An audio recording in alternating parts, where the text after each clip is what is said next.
Bonjour. Je remercie les organisateurs de cette invitation. Donc, je travaille actuellement à la mission marketing de la bibliothèque de Sciences Po. Et donc, on m'a invité à rendre compte de travaux qu'on fait depuis un certain nombre d'années sur LibQual Plus à la bibliothèque universitaire, enfin, qui est une bibliothèque un peu particulière à Sciences Po. Mais je voulais remettre un peu ce contexte de cette étude qui est qu'on verra un peu plus tard dans le détail et qui a des spécificités particulières, on le verra, dans un contexte plus général de la norme, de l'évaluation de la satisfaction et de l'évolution un petit peu de la mesure de la performance, de la qualité et de la satisfaction depuis un certain nombre d'années. Donc je ne pouvais pas être à cette tribune et dans ces murs sans évoquer Bertrand Calange, et donc qui sans doute autant vous que moi, nous a inspiré tous, notamment pour pratiquer l'évaluation toujours en regard des besoins des usagers. Et donc c'est ce qu'on essaye, enfin moi c'est ce que j'essaye de faire, et l'évolution des normes lui donne entièrement raison, et de plus en plus on mesure, aussi bien à l'AFNOR, donc je vous ai dit je suis membre de la commission évaluation bibliothèque, que les travaux qui se font notamment en Amérique du Nord ou en Europe du Nord sur l'évaluation des usages sont toujours de plus en plus à l'écoute des besoins des usagers, des envies des usagers, à tel point que je ne sais pas si vous aviez été au congrès qui se déroulait ici à Lyon il y a 2 ans de l'IFLA, où j'ai entendu parler d'indicateurs éthiques. Et on verra ce que ces indicateurs éthiques peuvent être et que peuvent nourrir aussi la réflexion sur l'évaluation de nos établissements. Donc on va voir comment on est passé de l'usage à l'impact. Donc juste un petit rappel, mais ça aussi vous le savez sans doute très bien. Donc on a 3 normes, 3 outils pour pouvoir évaluer nos bibliothèques si on veut s'appuyer sur des normes, bien qu'on puisse bien entendu évaluer nos performances ou notre activité sans y référer. Mais donc quand même ces 3 normes, et notamment celle qui est parue tout récemment à l'ISO, mais qui va donner lieu à la parution d'un livre blanc qui sera publié d'ici la fin du mois par la commission AFNOR. Donc au départ, on avait des mesures d'activité qui mesuraient vraiment des choses propres à la bibliothèque. Et on va voir comment, après la 11620, c'est un peu plus intéressé à la satisfaction et à la performance, et la 16439 dont l'intitulé est méthode et procédures pour évaluer l'impact, de plus en plus est orienté usager, et comment on est passé d'une perspective bibliocentrée dans les normes des années 80 à une norme centrée usager en 2010. Donc on est passé de l'input à l'output, et maintenant de plus en plus il y a un terme anglais qui s'appelle outcome, sur lequel je vais revenir, qui prend le pas sur le output, et on va voir quelles sont les nuances. En français c'est un petit peu difficile de qualifier ou de trouver un terme aussi précis, concis que input, output et outcome, mais vraiment c'est des nuances que je crois qu'il est intéressant sur lesquelles il est intéressant de revenir en amont d'une présentation sur LibQual et la satisfaction. Donc, juste un petit rappel, vous savez ce que sont les entrants. Donc, c'est tous les biens tangibles, corporels, qui constituent un peu les ressources de la bibliothèque. Mais bien sûr, c'est aussi j'ai oublié, vous voyez ça dans le train en arrivant, on rajoute à ces biens corporels des biens incorporels que peuvent être le site web ou les collections numériques. Et la présentation qui m'a précédée, bien entendu, permettait de mesurer les traces justement de ces usages des collections numériques. Donc ça, c'est un peu les inputs et ce qui constitue un peu notre richesse. Et pour les décideurs, on verra aussi tout à l'heure, je parlerai des études de retour sur investissement, mais c'est ce qui constitue aussi le coût pour la collectivité du fonctionnement de la bibliothèque. De l'autre côté, on a, à la sortie de la boîte bibliothèque, on a les sortants ou les outputs, qui sont un petit peu tout ce qui constitue en fait l'activité, donc à la fois les visites, l'usage des collections, la fréquentation, et aussi pour les ressources dématérialisée, et pour la bibliothèque virtuelle, de plus en plus, on essaye d'introduire des indicateurs, même bien qu'on sache que c'est très difficile, qu'il y a des travaux, notamment tout ce qui est fait autour de EasyParse, qui va nous apporter beaucoup de visibilité. Et c'est vrai qu'en bibliothèque universitaire, à Sciences Po, comme chez vous dans les BU, on est vraiment, on verra tout à l'heure les chiffres chez nous, d'une baisse continue de la consultation des ressources imprimées, d'une hausse des téléchargements et des ressources en ligne, mais avec c'est une difficulté à mesurer qui consulte quoi, qu'est-ce qu'on consulte, qu'est-ce que veut dire consulter, qu'est-ce que veut dire lire, qu'est-ce qu'un clic, qu'est-ce qu'un téléchargement. Tout ça, c'est voilà, on se retrouve un peu, en tout cas pour le moment et peut-être encore quelques années encore, devant une difficulté à mesurer cet impact et ce basculement et la justification en fait de notre activité, parce que toute cette activité autour de la bibliothèque virtuelle, même si elle est considérable en coût et qu'elle prend le pas sur les budgets de l'imprimé, et elle est sans doute aussi considérable en temps passé par les usagers, elle est très difficilement quantifiable, si ce n'est pour le moment en budget. Et donc j'ai repris ce graphique, cette slide au directeur des bibliothèques de Toronto, en fait, de la Fédération des bibliothèques de l'Ontario, donc au Canada, qui est aussi directeur de la bibliothèque de Toronto. Vous savez que la bibliothèque de Toronto fait beaucoup de choses aussi sur l'évaluation.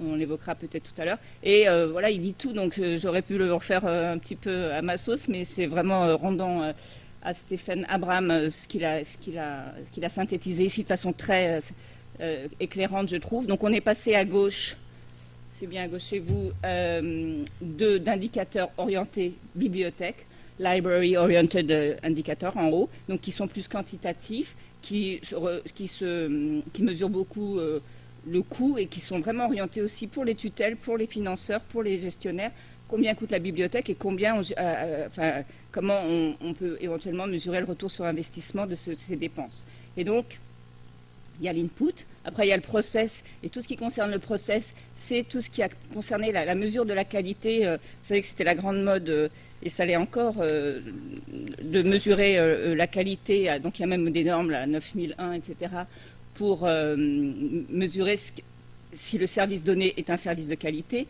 Donc il y a la charte Marianne pour les établissements accueillants du public, qui est déclinée pour les bibliothèques c'est pas une charte, mais c'est un référentiel Calibib, qui donne aussi un certain nombre d'engagements. Je sais qu'un certain nombre de bibliothèques, notamment la BU à Lyon 1, je crois, à la BPI, pendant un moment aussi, il y avait un label Marianne. Et la BNF s'était interrogée sur l'adaptation de cette charte, de ces recommandations, de ces engagements. Donc c'est une série d'engagements, il y a 19 engagements. Est-ce que je réponds de façon efficace dans le temps, puisque le temps c'est un indicateur de qualité important. Et donc on qualifie les process pour savoir si les processus délivrent l'information ou délivrent le service de façon adéquate à l'usager. Mais ça, c'est encore une projection de ce qu'on imagine être le bon service à l'usager. On n'a pas encore interrogé les usagers. Et donc après, dans ce graphique, vous voyez qu'on reprend la notion de output, avec des mesures là de circulation, d'inscrits à tous les programmes, à toutes les animations et de visites. Et là, je vais vous faire pointer du doigt en quoi ces indicateurs-là sont bibliocentrés et peuvent être contre-productifs. Parce que si pour la bibliothèque et pour les financeurs, qu'il y ait beaucoup de monde à la bibliothèque, c'est bien. Je vois à la bibliothèque de Sciences Po, on est saturé de 11h à 16h, il n'y a plus aucune place. Donc en termes de chiffres, on a vraiment au maximum pratiquement de la jauge, et au maximum de ce que la bibliothèque est capable d'absorber en usagers. On a des étudiants qui sont assis par terre. Mais si on interroge l'usager sur c'est quoi pour vous une bibliothèque qui fonctionne bien, je pense qu'il va dire bah non, c'est pas une bibliothèque qui est saturée, c'est une bibliothèque qui est à moitié vide, parce que je peux être là tranquille à lire sans être perturbé. Donc l'indicateur qui est bibliocentré sur une volumétrie optimale d'occupation de la place, pour l'usager, si on l'interroge, ça va être plutôt des conditions différentes. Et donc on en vient à la notion de outcome, dont la norme 16439 parle beaucoup. C'est tout ce qui va changer l'usager, changer dans sa pratique, changer dans ses connaissances, dans ses savoirs, et comment la bibliothèque peut changer toute cette expérience. Alors je regardais un petit peu ce qui se passe aux États-Unis. Donc bon, nous on en est on verra tout à l'heure ce que demande le SLL pour les stats et aussi bien la DB, enfin le MS, les stats aussi. J'ai un trou de mémoire pour les universités, mais qui sont aussi très très centrés input et output.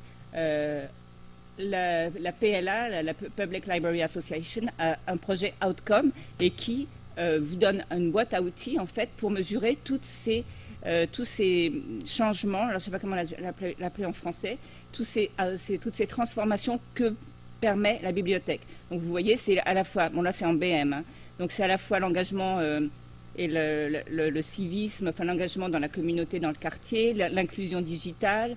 D'ailleurs, vous vous rappelez de l'étude qu'avait faite la fondation Bill et Melinda Gates avec la BPI sur l'impact des bibliothèques dans la e-littératie ou sur l'apprentissage des ressources électroniques et de la maîtrise de l'informatique, etc. Vous voyez qu'il y a 7 domaines sur lesquels ce projet aide les bibliothèques à mesurer leur impact et en quoi elles transforment la vie des bibliothèques. Et donc là, j'avais une petite vidéo, mais si je veux aller jusqu'au bout de ma présentation, je vous enverrai le lien. Et en fait, il y a même donc un programme qui s'appelle Library Transform. Et donc, l'idée maintenant, c'est plus de dire on est à 40%, 60% d'inscrits, comme c'est le cas dans certaines bibliothèques, vous le savez, à l'étranger. C'est en quoi je transforme mon environnement, mon quartier, en quoi je participe au bien-être du quartier. Et voilà. Et donc, nouvel indicateur, je pense, pour lequel il faut plaider et pour lequel il faut faire avancer les choses dans nos instances respectives. Et un autre exemple, donc c'est Davis County Public Library. Il y avait une photo récemment sur Twitter avec cette bannière qu'ils ont affichée.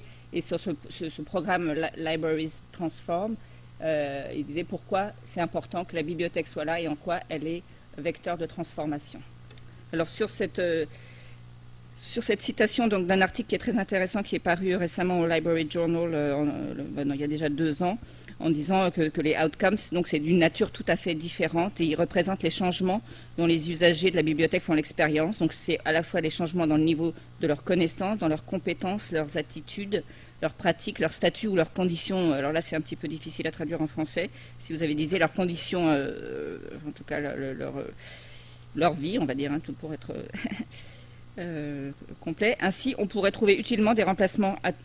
Voilà, il propose comme traduction un input, output et outcome, à la fois ressources documentaires pour input, pour output, pardon, les services de la bibliothèque, et pour outcome, les changements chez l'usager. Donc on revient à notre quotidien. Ça, c'est le formulaire DLL, SLL. Pardon, je suis en train de retard. Les statistiques SLL pour les bibliothèques municipales. Et vous voyez que, je ne vais pas vous les détailler, mais on a 2, 4, 6, 8 items, 6 onglets. Et les onglets, c'est toujours des mesures. Et c'est des mesures, c'est même pas des indicateurs. C'est que les indicateurs, ce sont des ratios. Donc on rapporte par exemple un nombre d'inscrits à une population à desservir. Là, on nous demande simplement des volumes, desquels on déduit quelques ratios quand même. On déduit le taux d'inscrits, mais on sait que le taux d'inscrits, il est très difficile parce qu'il y a des usagers extérieurs à la commune. Dans les agglos, on a toute une complexité de mesures d'impact de la bibliothèque sur son territoire. Toujours est-il que c'était pour vous dire qu'il y a quand même un fort décalage en fait entre la manière qu'on a encore, nous, de compter et de mesurer et les réflexions récentes depuis au moins une dizaine d'années sur l'impact de la bibliothèque. Donc voilà ce qu'on nous demande.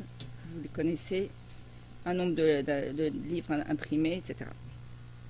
Alors, et la satisfaction dans tout ça. Donc, LibQual, c'est une enquête de satisfaction.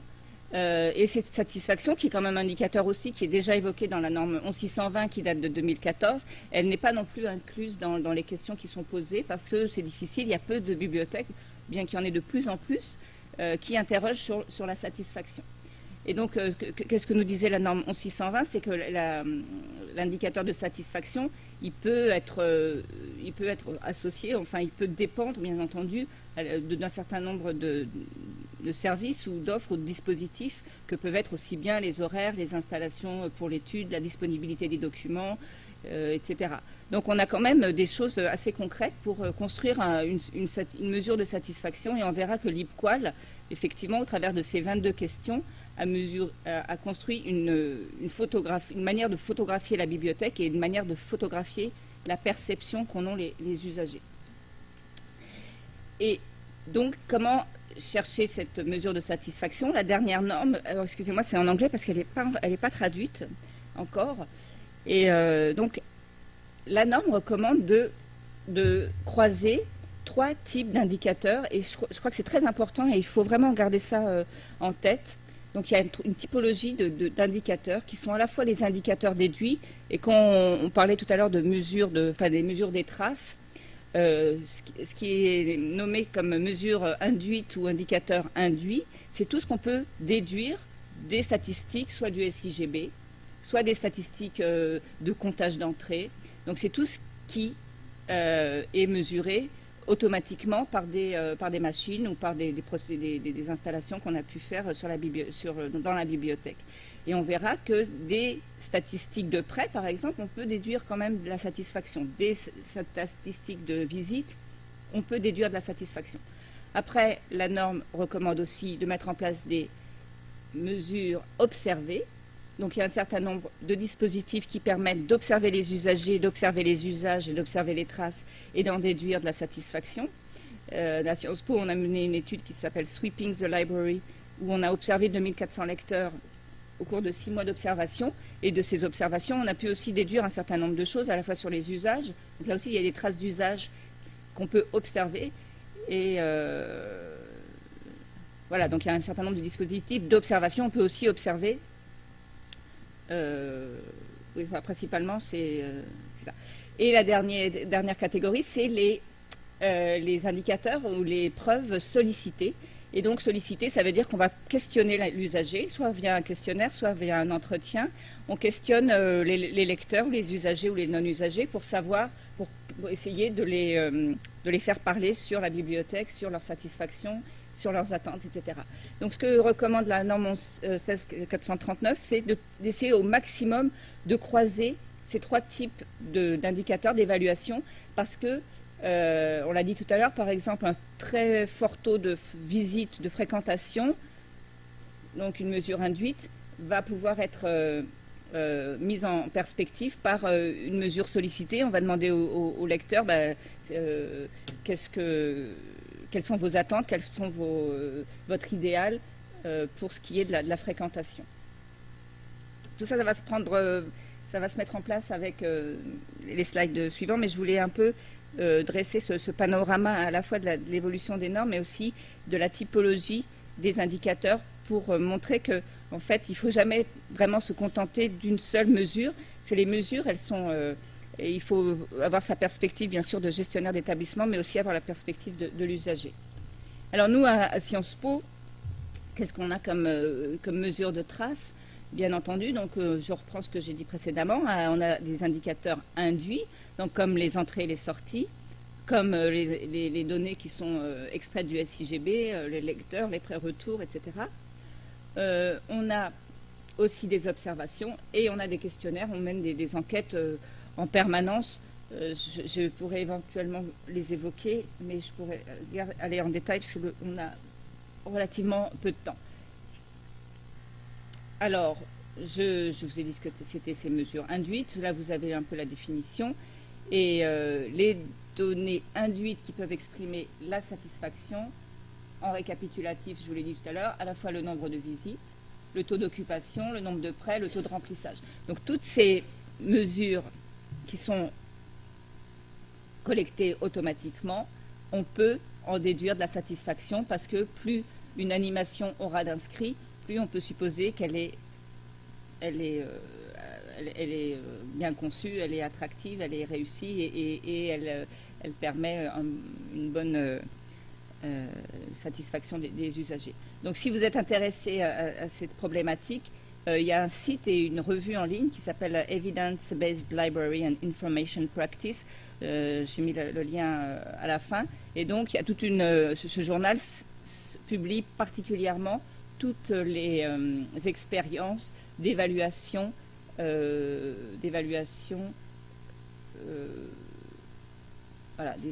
qui peuvent être déduites de ces données générées automatiquement. Voilà, donc les données sollicitées, je l'ai dit, c'est à la fois des enquêtes barométriques d'usage et des enquêtes de satisfaction.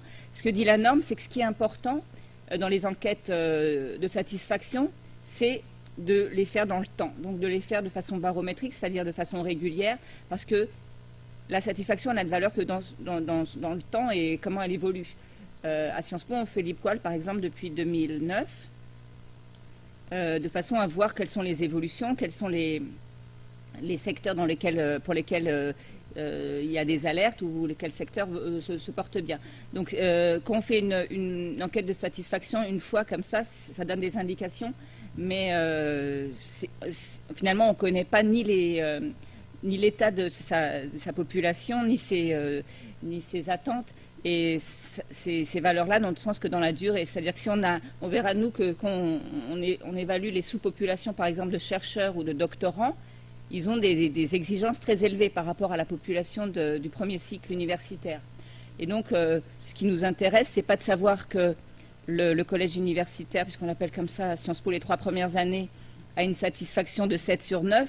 Ce qui nous intéresse, c'est de savoir que depuis 10 ans, ils ont 7 sur 9 et voilà, on a atteint le maximum de ce qu'ils souhaitent de ce service. Alors que les chercheurs, ils ont un niveau de 8. Est-ce qu'il évolue, est-ce qu'il baisse, est-ce qu'il monte? Parce qu'un chiffre en soi, voilà, il n'a pas beaucoup d'intérêt. Il n'a d'intérêt que dans le temps et dans l'évolution par rapport à la rétroaction que vous allez proposer, comment vous allez ajuster votre service pour éventuellement être plus performant, mieux répondre à vos usagers.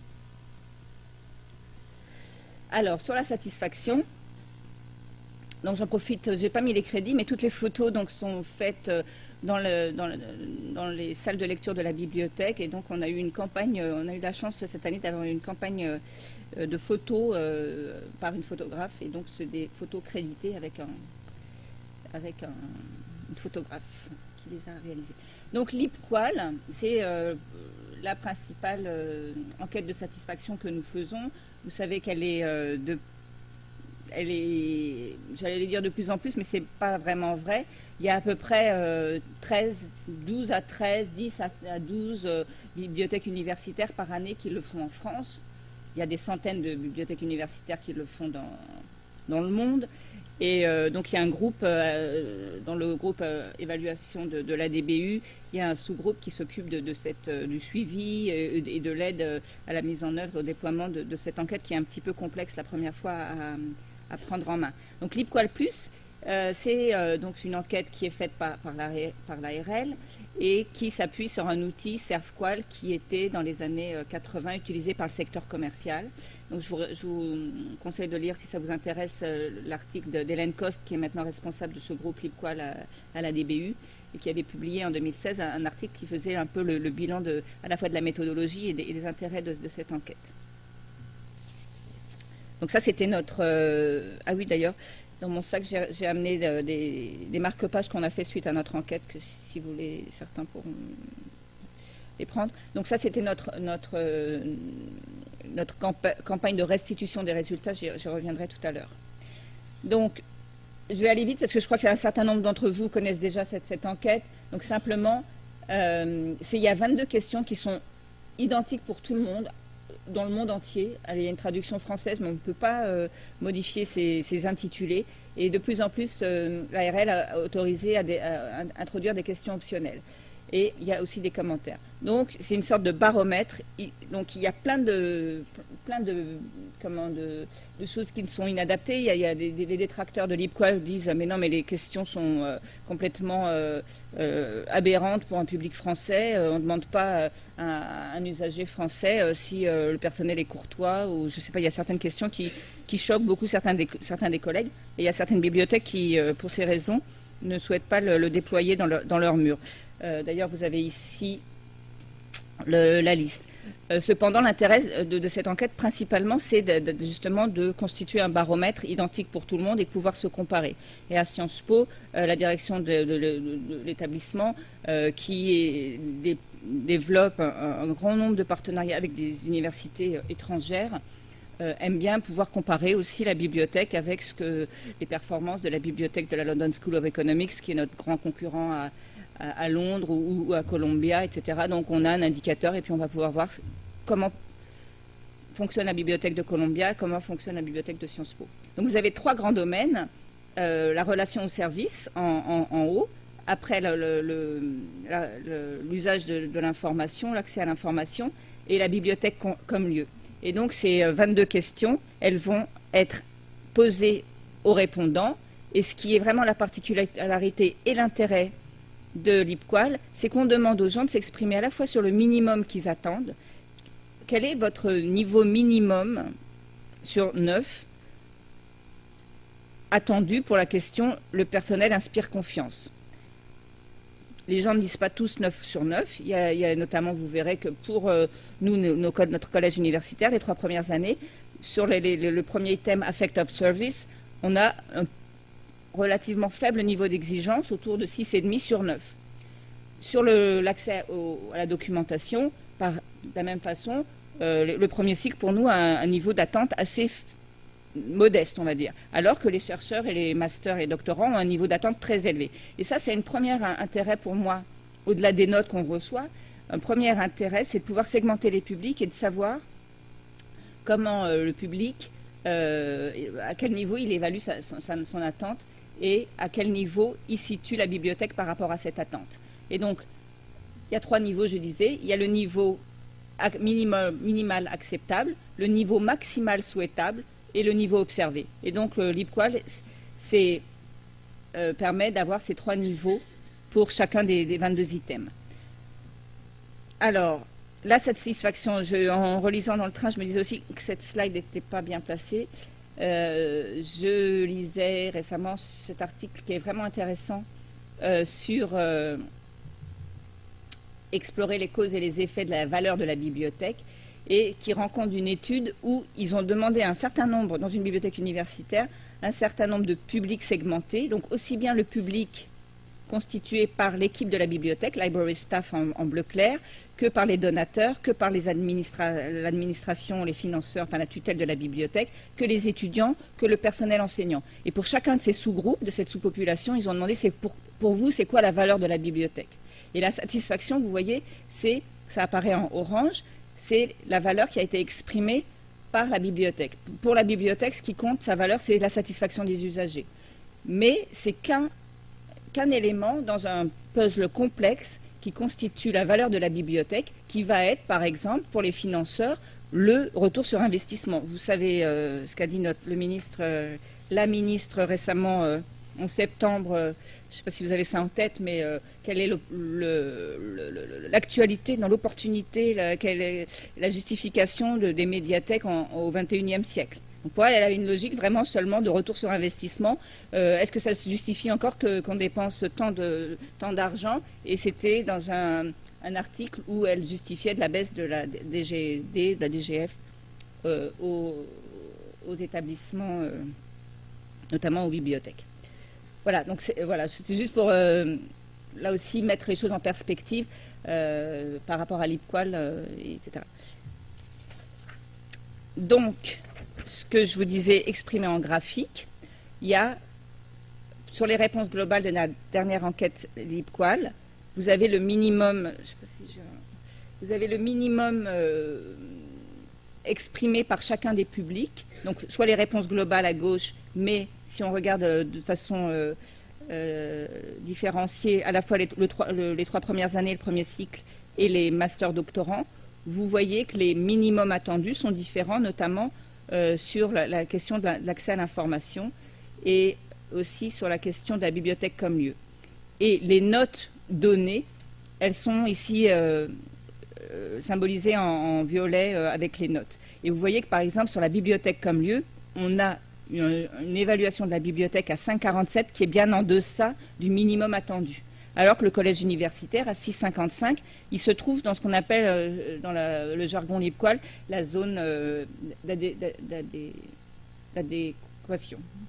La zone d'adéquation, avec un premier cycle qui est relativement satisfait. Alors, à quoi ça nous sert tout ça? Notamment, on a fait cet exercice que je trouve assez intéressant, que ne fait pas l'ARL par défaut, c'est de regarder, on a regardé les 22 questions, on les a croisées avec toutes les sous-populations qui nous semblaient intéressantes. On a une bibliothèque de recherche, on a beaucoup de répondants anglophones, on a des enseignants-chercheurs, on a une bibliothèque au 37 et 30 rue Saint-Guillaume, c'est un peu notre navire, notre vaisseau principal, enfin, etc. Et on a regardé quels étaient les services pour lesquels il y avait un plus haut niveau d'attente. Et on a pu constater que c'était les chercheurs, que c'était les étudiants anglophones et que c'était les masters et doctorants qui avaient le plus haut niveau d'attente, et notamment sur les ressources électroniques. Donc ça, c'est pas une expression de la satisfaction, c'est une expression des attentes. Et on voit, nous, que les attentes les plus élevées, ça peut vous sembler une évidence, hein, mais les attentes les plus élevées, ce sont certaines sous-populations qui les expriment, et ça va, après, pour nous, être un indicateur de comment distribuer nos efforts. Est-ce qu'on veut répondre aux exigences de notre public le plus exigeant? Est-ce qu'on sert tout le monde? Enfin, il y a vraiment, d'après des questions stratégiques de distribution des efforts en fonction de la demande.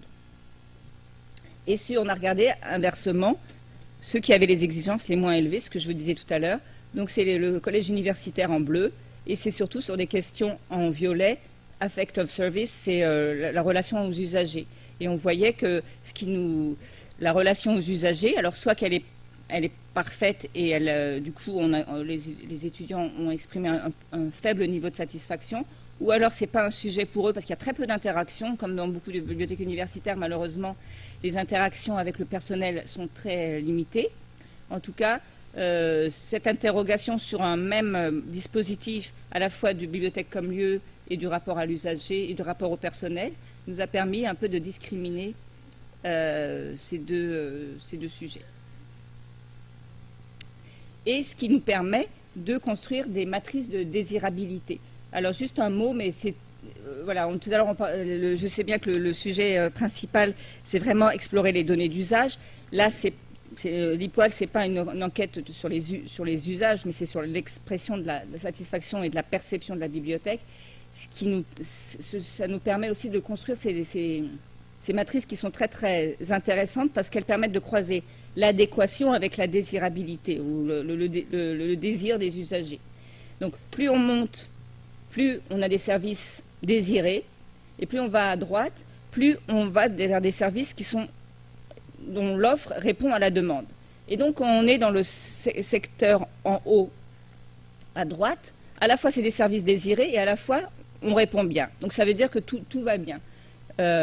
Donc chaque point correspond à une question. Je ne peux pas mettre les légendes en gros, mais par exemple IC1 ou IC5 que vous voyez en bleu à l'extrême droite, je ne les connais pas par cœur, je trouve à la bibliothèque un équipement moderne qui me permet d'accéder facilement à l'information.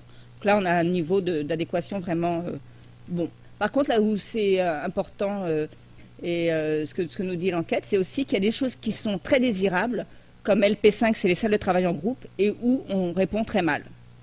Et donc, en rouge, LP5 ou OP3, on a vraiment des problèmes parce que on ne répond pas du tout à une forte attente. Et en vert, en bas à droite, vous avez une forte adéquation, mais en fait, les lecteurs s'en moquent.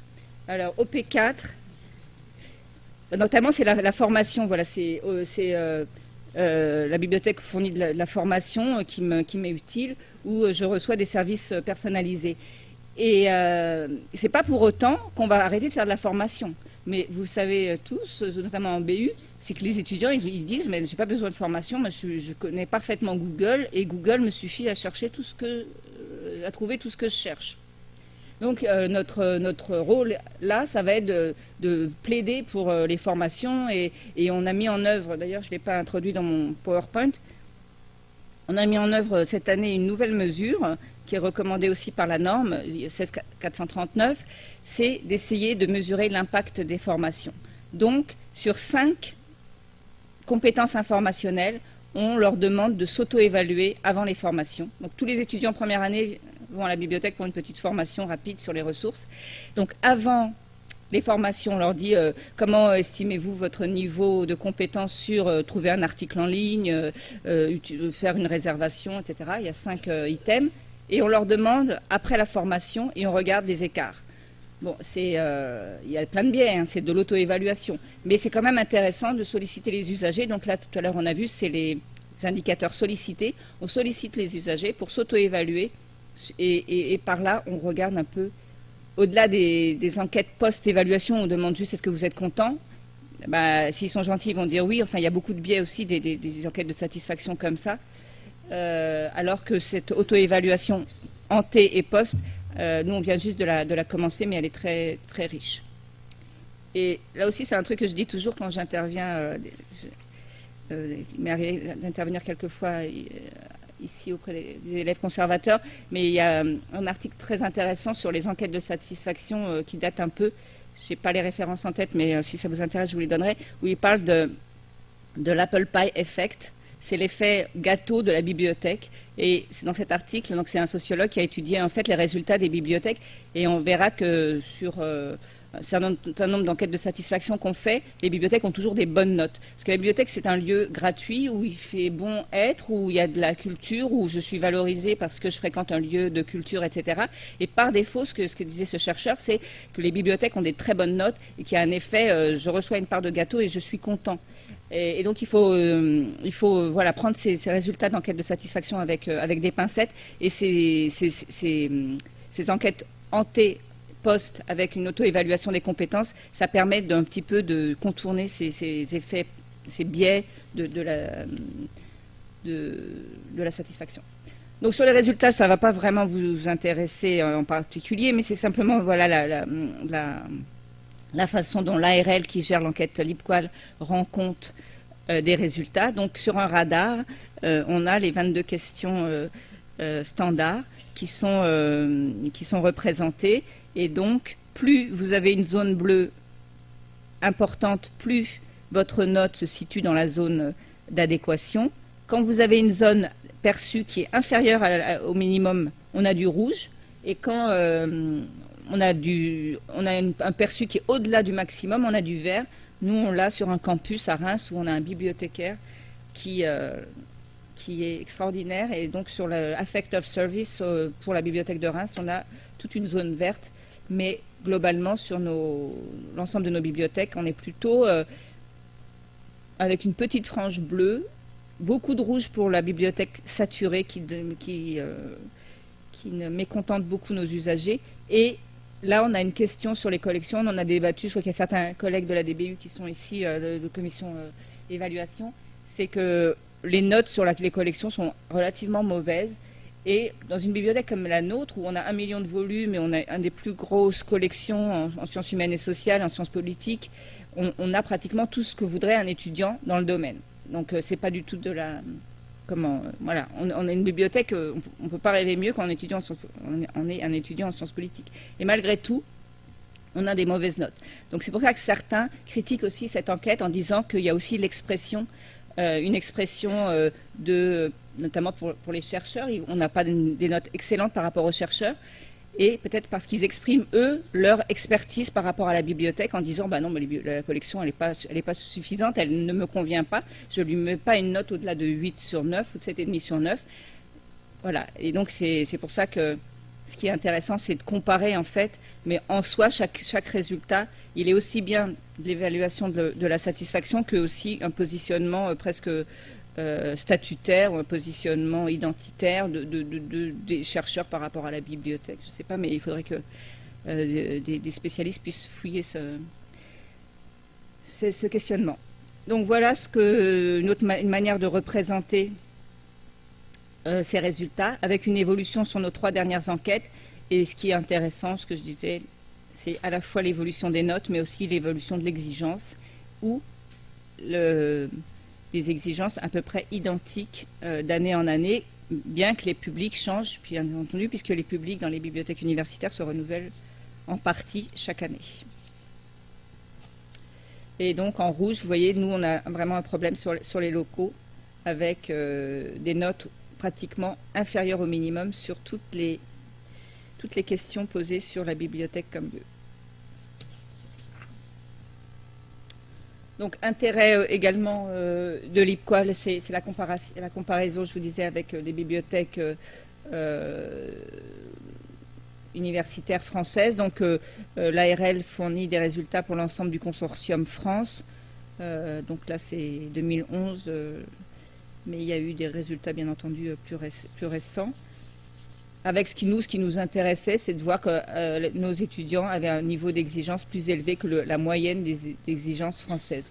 Donc la DBU a demandé à 6 et 10 l'année dernière un rapport, je crois qu'il est disponible sur le site de la DBU, et donc le consultant de 6 et 10 a regardé un peu sur l'ensemble des données LibQual depuis, je sais plus, depuis 2010 je crois, comment l'ensemble des résultats français, donc il a sommé l'ensemble des résultats. Et donc pour les 20 000 à peu près répondants chaque année, il a regardé comment ça a évolué. Alors ce qu'on s'est dit dans le groupe évaluation, c'est les résultats en eux-mêmes ne sont pas absolument à prendre au pied de la lettre, parce qu'évidemment chacun s'exprime par rapport à son contexte, à sa bibliothèque, à son territoire. Et donc l'insatisfaction à Paris dans des lieux contraints avec des petites BU, ça ne dit rien sur des BU. J'étais à Grenoble il y a 15 jours, où la BU est magnifique, il y a de la place, on peut s'asseoir, etc. Donc sommer tous ces résultats, c'est un peu bizarre. Par contre, ce qui est vraiment intéressant sur le travail qu'il a fait, c'est qu'il y a des questions d'usage également dans l'IPQUAL, sur l'usage des ressources électroniques, l'usage des ressources imprimées et la fréquentation de la bibliothèque. Et là, sur les 20 000 répondants, depuis 5-6 ans, il a regardé quelles sont les évolutions des usages, avec des conclusions notamment sur les ressources électroniques qui sont intéressantes et qu'il faudrait poursuivre dans l'avenir. C'est que les ressources électroniques avaient donc augmenté de façon exponentielle, et puis on était arrivé à une sorte de plateau dans les dernières années, comme s'il y avait eu une sorte de saturation à suivre à l'avenir. Donc nous, je vous disais, on regarde les différences par sous-population. Donc là, sur le collège universitaire, vous voyez que vous n'avez aucun rouge dans le radar 2014. On a beaucoup aussi de commentaires. Là, je vais vite. Par contre, master doctorant, vous voyez qu'on a énormément de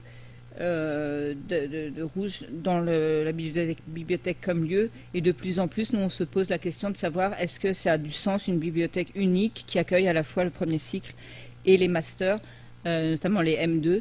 Parce que, notamment dans l'enquête Sweeping, où on a observé les usagers, on voyait que les usages étaient très différents. Et comme en BM, on sait que un public chasse l'autre. Et voilà, est-ce que c'est pas contre-productif finalement de mélanger tout ça?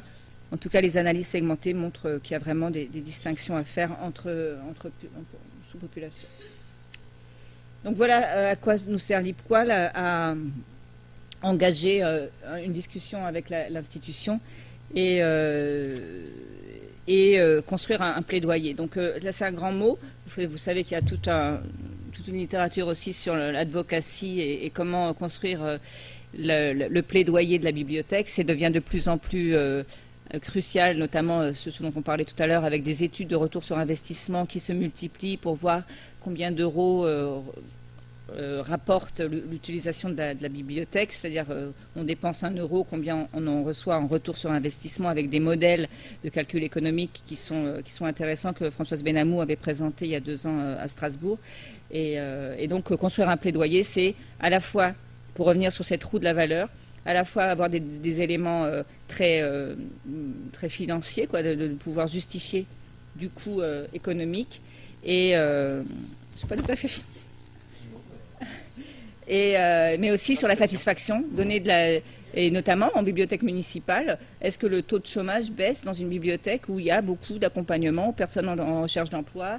Est-ce qu'on est plus heureux dans un quartier où il y a une bibliothèque parce que le rayonnement de la bibliothèque fait que ça apaise le quartier, etc. C'est aussi des choses qui sont plus difficiles à quantifier, bien entendu, mais qui peuvent permettre aussi de plaider pour la bibliothèque. Et c'est des traces d'usage qui sont plus difficiles aussi, bien entendu, à capter. Donc je voulais juste vous évoquer, pour ce qui est des traces d'usage, les semaines tests de la consultation. Voilà, on fait chaque année, 2 fois par an, une évaluation de toutes les collections qui sont consultées dans nos salles de lecture. Et qui, tout à l'heure je le disais, vous voyez en violet la baisse de la consultation de semaine en semaine depuis 2007, avec une baisse très importante. Donc à côté de l'IPQUAL, je voulais vous montrer simplement rapidement, je n'ai pas le temps de détailler ça, mais on regarde aussi quelles sont les traces de la consultation. Ce sont aussi des traces un peu difficiles à capter parce que la consultation sur place, par définition, n'est pas enregistrée. Et donc on regarde, nous, après, quel est le taux de consultation, le rapport de l'offre par rapport à la demande, et est-ce qu'il y a des domaines qui sont plus consultés, plus empruntés, etc. On fait beaucoup de travaux après là-dessus pour permettre de nourrir la réflexion sur la politique documentaire. Et sur Sweeping, je voulais aussi vous en dire un mot. Donc nous, on essaye de balayer l'ensemble de ces mesures de traces et de ces mesures d'impact. Et donc, j'ai eu l'occasion là aussi de faire une restitution sur le site en ligne du BBF, si ça vous intéresse. Donc, on a observé 2400 usagers autour de 5 axes. Quel était leur profil, en tout cas apparent? Est-ce que c'était un étudiant ou plutôt un prof? Dans quel lieu ils travaillaient? Qu'est-ce qu'ils utilisaient comme mobilier? Qu'est-ce qu'ils utilisaient comme effet personnel? Et quelle était leur activité visible?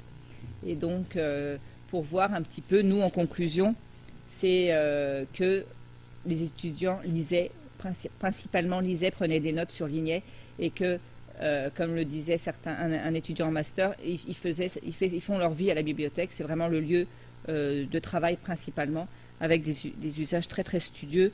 On a pu voir au travers de cette étude que les usages de loisirs étaient très très minoritaires. Mais bien entendu avec une multi-activité permanente, c'est-à-dire avec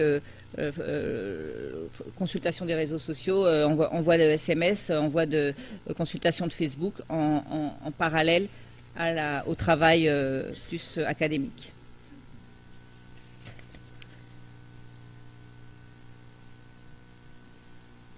Et donc tout ça, ça nous permet de construire toutes ces traces et toutes ces enquêtes. Donc il y a une mission marketing donc, avec un certain nombre de personnes dans la bibliothèque qui sont rattachées à d'autres fonctions, enfin qui sont bibliothécaires, acquéreurs, etc., qui ont d'autres tâches, mais qui de temps en temps m'aident pour réaliser des enquêtes et qui nous permettent de faire donc ce diagnostic que la bibliothèque est de plus en plus saturée, que l'activité de prêt est en baisse constante, mais vous voyez, j'ai fait ça hier soir, 2014-2015, on passe au-dessus de la barre de 0. On est à 2% d'augmentation pour la première fois depuis 8 ans. Les prêts arrêtent de baisser. Et les prêts par lecteur commencent à remonter. Alors, est-ce que c'est un changement dans les pratiques ou c'est juste un changement dans l'offre en accès direct?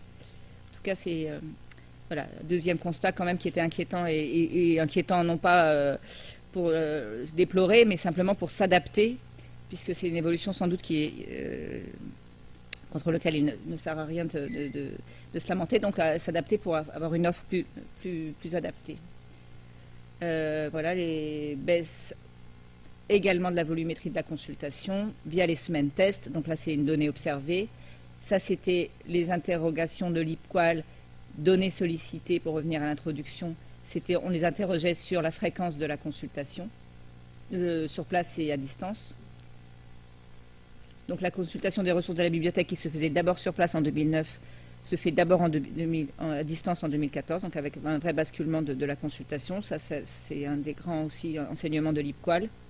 Et ce que je vous disais, avec une augmentation aussi exponentielle des consultations et des téléchargements des ressources électroniques. Donc ça, c'est aussi une donnée déduite. Et donc tout ça construit le diagnostic qui nous permet de voir que la bibliothèque, malgré tous ces indicateurs à la baisse, est quand même très très utilisée pour des usages scolaires. et que finalement ce qu'on a conclu nous dans notre diagnostic, c'est que les étudiants cherchent un lieu qui facilite la vie et le travail. Donc c'est vraiment la notion aussi de convenience. C'est la notion, je reprends le terme en anglais, mais il y a beaucoup de publications aussi sur la convenience ou le caractère pratique. Notamment, il y a un rapport de l'OCLC qui parle des catalogues et qui dit si c'est pas convenient, je ne m'en sers pas. Pour dire aussi qu'il faut tester l'utilisabilité de nos sites, de nos interfaces, parce qu'il faut que ce soit pratique. Donc un lieu pratique avec d'abord une bibliothèque qui offre du Wi-Fi, des tables, etc. Et puis après des collections. Et tout ça dans l'objectif de pouvoir à la fois segmenter le public. Et une de mes objectifs pour la mission marketing qui m'a été fixée, c'est de cartographier les usages en fonction des publics et essayer d'avoir une cartographie optimale de qui veut quoi et comment faire pour répondre à ces demandes. Et donc les difficultés, on en a parlé, mais vous voyez en multipliant les questionnements, on arrive à faire cette cartographie. Et voilà la bibliographie. Pardon d'avoir été si rapide. Merci. Merci beaucoup. Parfait. Exactement dans l'horaire. Je vous propose de prendre le temps juste pour une question. Ensuite, on fera une pause avant de reprendre à 11h15, puisqu'on finit à 11h précise, donc c'est parfait.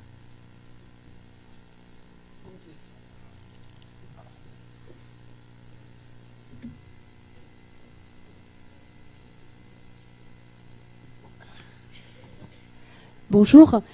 Voilà, une question. Donc, l'enquête de satisfaction LeadQual Plus est intéressante, surtout en fonction du taux de répondants.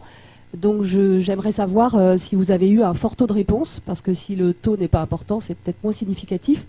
Et comme vous êtes spécialiste en marketing des bibliothèques, si j'ai bien compris, comment vous avez, est-ce que vous avez mené une campagne, comme ça a pu se faire ailleurs, pour obtenir un taux de réponse important? Merci. Oui, merci. Donc oui, donc la campagne la plus réussie, tout le monde en convient, c'est la campagne d'Angers. Donc nous, on a fait une campagne, on a eu 1400 répondants pour une population d'étudiants de 12 000. Et selon les sous-populations, on a plus ou moins de participation. Chez les masters, on est arrivé à 18% de réponse. Donc c'est pas extraordinaire, mais ça nous donne quand même des sous-populations suffisamment significatives pour avoir des résultats cohérents et qui, par rapport aux années précédentes, puisque c'est notre 3e édition, on a des volumes de réponses qui sont comparables.